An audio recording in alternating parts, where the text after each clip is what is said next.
SIM card registration. Is that what you've been waiting for? No. Government, in a bid to develop and build a SIM database with integrity, which will assist in curbing fraudulent activities, secure SIM card-based transactions, and aid the determination of the accurate number of valid SIM cards on the various telecommunications networks at any point in time, commenced a SIM card registration exercise on 1st October 2021. The 6-month exercise, which was expected to end on 31st March 2022, was extended by another 4 months to 31st July 2022 today. The extension was granted to enable over 7.5 million Ghanaians and residents who had not obtained Ghana cards at the time to register their SIMs. As indicated in our press release of 21st March 2022, it was also to give us the opportunity to provide modalities for the registration of diplomats and complete the processes for rolling out a self-service SIM registration app to facilitate the registration of SIM cards for both residents and Ghanaians living outside the country. The current SIM registration statistics indicate that as at 28th July 2022, the total number of voice SIMs stood at 41,979,398. Out of this number, 15,395,607 have linked their Ghana cards to their SIM cards. The total number of voice SIM card registrations for existing subscribers are presented below. And I'll go through it. As at 28th July. Hang on. I have to go back.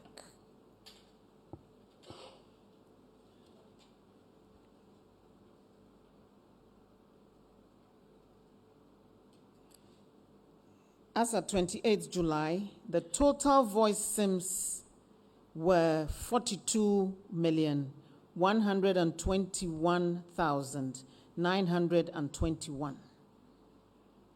That's the information provided me by the NCA. Stage 1 registrations as at that date, 28th July, were 25,260,661, representing 60% of total registrations. Stage 1 of unregistered SIMs were 16,861,260, representing 40%. Stage 2, i.e. those who had fully completed the registration process, were 16,059,350, representing 38%. Unregistered SIMs were 26,062,571, representing 62%. The challenges that have bedeviled these exercises include: 1, the self-service SIM registration app will be ready for commercial launch on Tuesday, 2nd August, as the virtual private network connectivity and API integration with all MNOs was only completed this weekend due to unavoidable circumstances. Adequate time will also be required for the publicity and public education on the use of the self-service SIM registration app, which will enable you to register yourself in the privacy of your own homes without having to queue or go to any network operator. Delays in the issuance of the Ghana card was the largest single challenge bedeviling this exercise.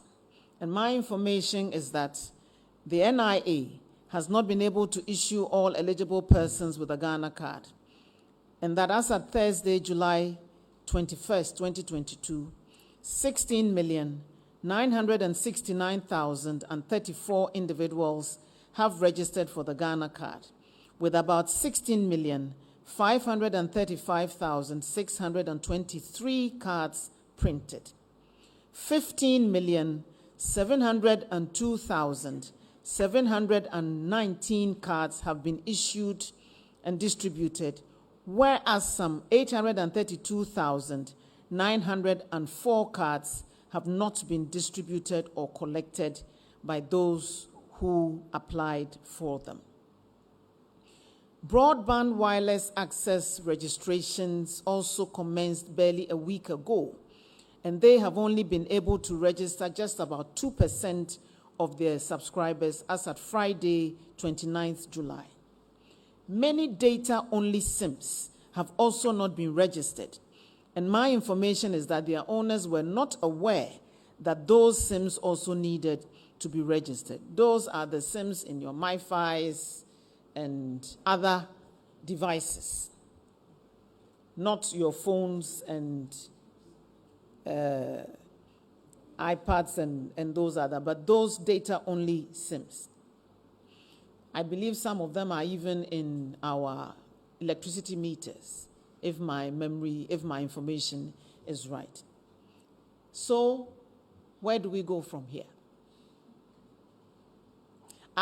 The security situation in Bawku and its environs has also made it difficult for the registration of residents and has slowed down the process in that area considerably.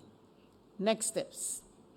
The SIM registration app will be available for download on both Android and iOS this week, barring any unforeseen circumstances.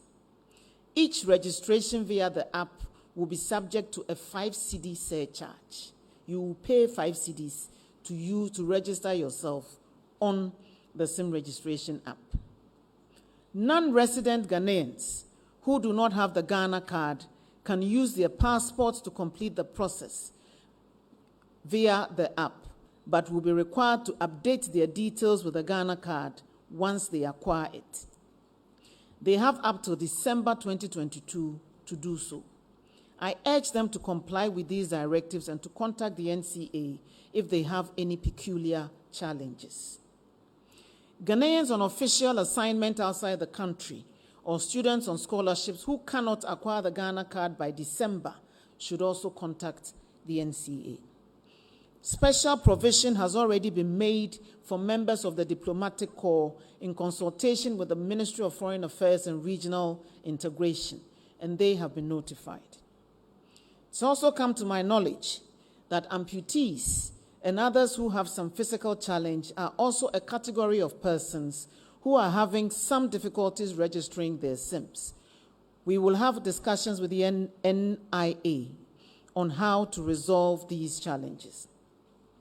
All visitors to Ghana can now acquire SIMs with their passports, and I encourage the airport authority to work with the network operators to provide adequate venues for the acquisition of SIMs at the airport. As indicated earlier, these will be valid for 3 months, and if they want to use them for a longer period, they must acquire the non-citizen ID card to validate their SIMs. Network operators must provision their systems to send notifications to this category of SIM card users. Now to the vexed question of the deadline. The statistics indicate that there was a 90% drop in SIM registrations as soon as the first deadline was extended on 21st March. Until a week ago, there were no queues at any registration center. People started rushing to register when they realized that the deadline was imminent after going to sleep when it was extended. About 50% of those who have completed the first stage of the process have not concluded the second stage. They have linked their SIMs to the Ghana card, and so that cannot be attributed to Ghana card challenges. I've also been informed that some people who have obtained quick loans from their service providers have decided not to register their SIMs to avoid repaying those loans. That is evil corruption, and you will be found out. The MNOs, network operators, and the NCA, and I dare say the NIA too, have all engaged additional staff, procured the necessary logistics, and are incurring significant expenses to conduct this exercise successfully. Any extension of the process increases their costs.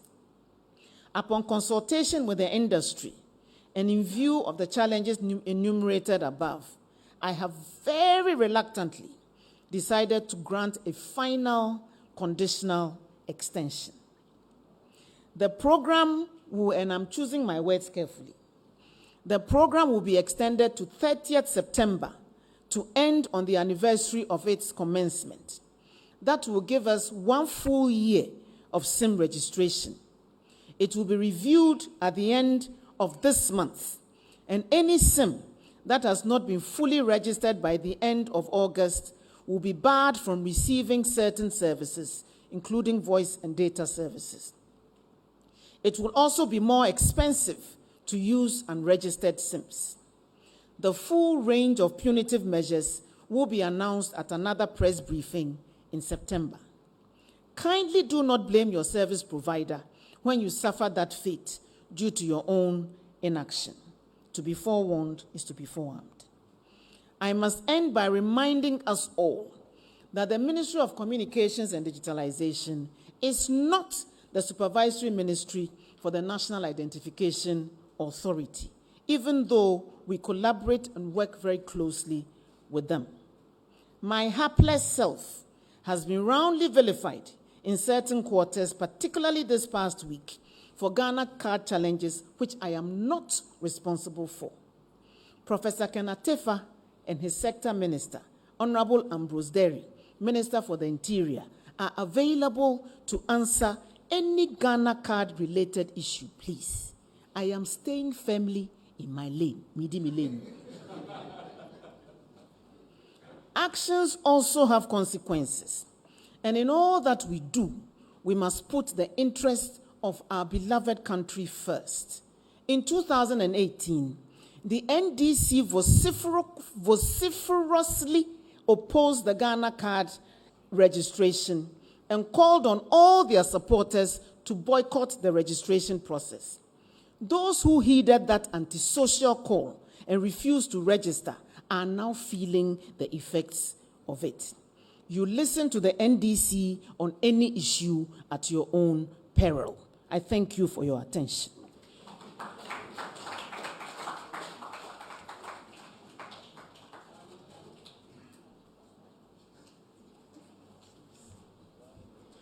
Thank you so much for the insightful presentation, Honorable Minister.